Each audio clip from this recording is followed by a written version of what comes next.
During my 3 visits to Savannah, Haiti over the past 30 months, I've had thousands of conversations with hundreds of people, and they all tell me the same thing, that life in Haiti is very hard, but thanks to the work of Missions International of America, they see a brighter future. They got too many of them still to get out.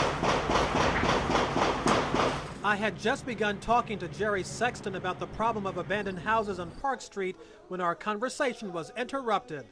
They got too many of them still to get out. At first, there was confusion about what we had just heard. They got too many of them still to get out. And ladies and gentlemen, we do have fireworks or shots being fired. I'm pretty sure that was a hammer. No, because that window just busted out right there. I watched the glass fall. The gunfire was aimed at this house, which sits directly across the street from where I was speaking with Mr. Sexton. One of the bullets hit the window on the front door, shattering the glass. The owner of the home came out moments later and couldn't believe what he saw. Why? I have no beef with anybody. I'm speechless. I don't even know what to say. That is right, Laura. And before I get to that, let me just tell you that I am standing on the corner of Tracy and Oakdale. We're about a half mile from this grain silo. 45 seconds. That is the amount of time that elapsed from the moment Alfred Evans walked into the Bengals Food Mart on Airport Highway, handgun drawn, demanding money, and until the moment he lay dead on the floor, having been shot to death by the store clerk.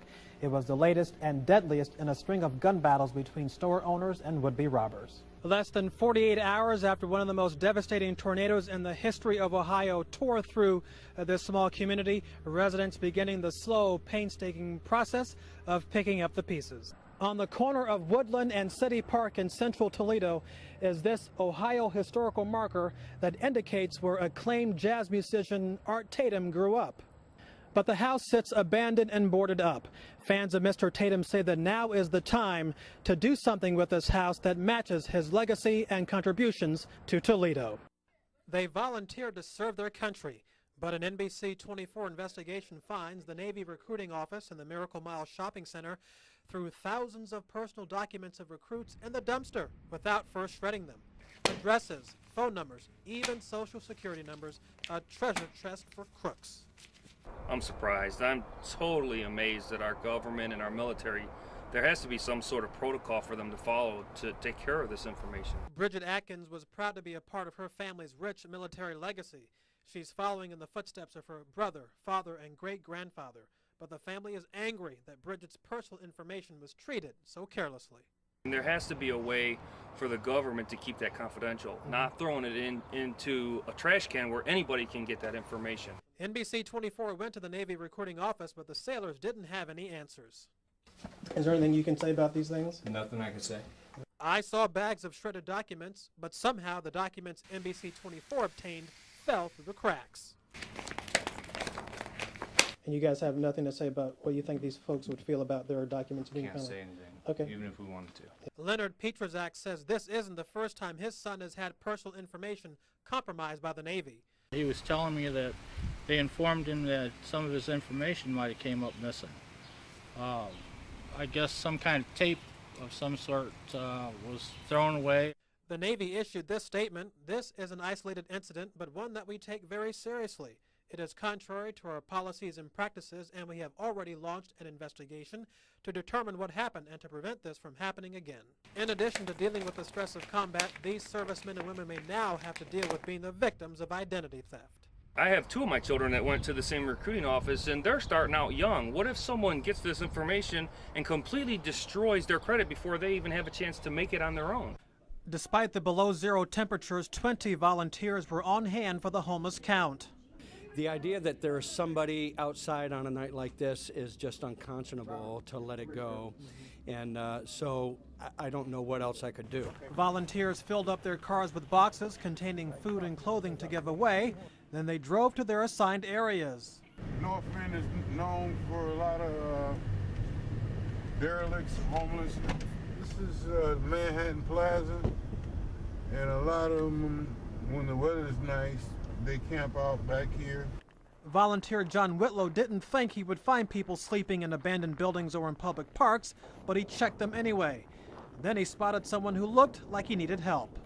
You got a place to stay? We're out here trying to help people. Maurice told John that he was homeless, very cold, and had no place to go. It's too cold, and it's really not for me. Be walking out in the streets and stuff like that. We met a young man who was had frost, was in a condition with frostbites. He was really cold, and we gave him blankets and put him in the car and transported him to St. Paul's Rescue Crisis. It feel good. It's like, angels just came and whoosh, got me out this coldness, because I was freezing. And I feel good, gave me something to eat too. Whitlow's team visited hospital emergency rooms to look for the homeless. One woman came out and accepted food and clothing.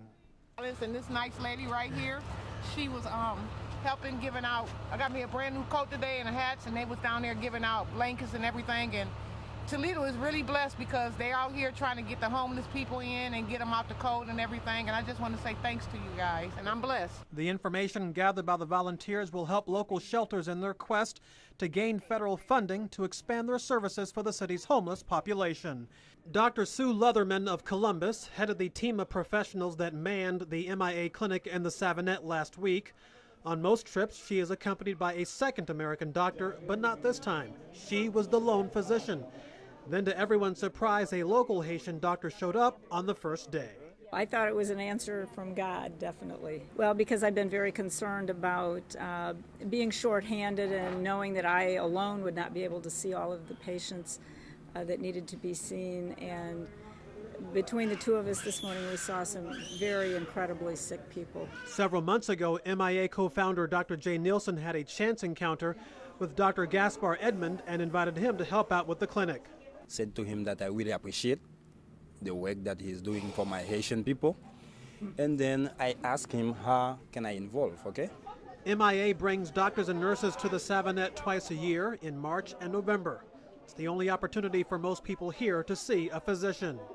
Like many people around get sick because most of them get high blood pressure, intestinal problem, and gastrointestinal problem, many different kind of sicknesses they have.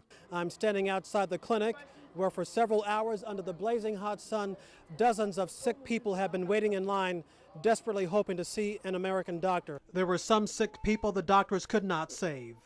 Well, it's always difficult to give bad news to people.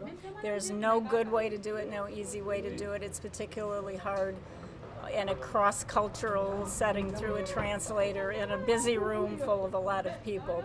But the team was able to provide life-saving care to several people.